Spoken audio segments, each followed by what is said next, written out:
voice of the Lord. Our verse for today is in Acts 14, verse 15. Men, why are you doing this? We too are only men, human like you. We are bringing you good news, telling you to turn from these worthless things to the living God, who made heaven and earth and sea and everything in them. These were the words of the Apostle Paul and Barnabas. They were telling the people that, yes, we did the miracle, because the Apostle Paul, friends, commanded a layman from birth to stand up, and he stood up because the man had faith in the Lord Jesus Christ through the preaching of the Apostle Paul. And when the people saw that this layman was healed, it was a miracle, friends. They thought that they were gods. And so they started to worship the Apostle Paul and Barnabas. And they said that, no, don't worship us. We are just ordinary men just like you. See, we are bringing you the good news. And the good news is that you got to turn away from your idols and turn to God, the one who created the heavens and the earth. Friends, this is the message that we should also internalize, that we should not worship any other man. They might be very anointed friends, very powerful preachers, and they could do miracles to perform signs, wonders, and miracles.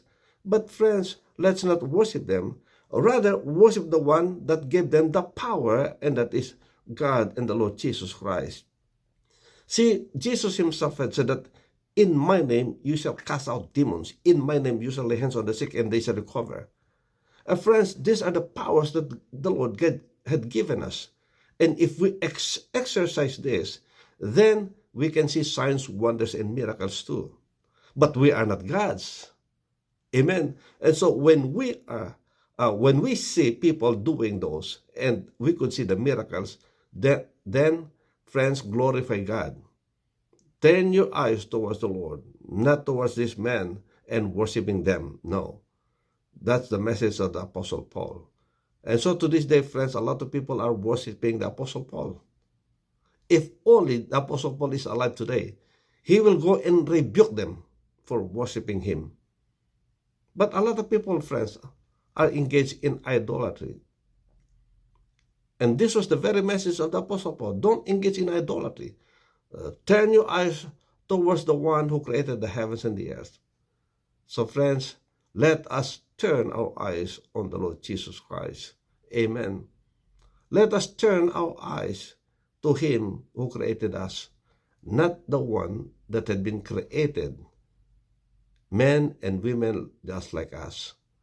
Therefore, friends, today, let us realize that the Apostle Paul was able to perform all these signs and wonders because of the power that is from on high. And we too can have the same power, because Jesus had said, when the Holy Spirit has come upon you, you shall receive power, and you shall be my witnesses in Jerusalem, Judea, Samaria, and to the ends of the earth. Friends, if we are filled with the Holy Spirit, we receive that power, and we can actually do what Jesus has commanded us to do, to perform the signs, the wonders, and miracles, friends, that the apostle had done. We too can do, if only we receive the same power. And this is through the Holy Spirit. Be filled then with the Holy Spirit. Be filled with the power from on high, and do the signs, wonders, and miracles. Then you will be a witness the way that the Apostle Paul was a witness to many. Amen. Because that is part of what the Lord had said, that you shall be my witnesses in Jerusalem, Judea, Samaria, to the ends of the earth. Because men will see the work that we do, because of the power of the Holy Spirit that is at work in us. So, friends, again, let's exercise the gift that the Lord has given us, minister to others, spread the good news, and be a witness of the Lord Jesus Christ, and glorify him. Don't receive the glory when people come to you now. Don't receive the glory. Don't let them treat you as gods. Amen. May the Lord bless you. May the Lord keep you. May his face shine upon you and be gracious unto you. May He lift up His countenance on you and give you His peace, His shalom. God bless. See you next time. Bye.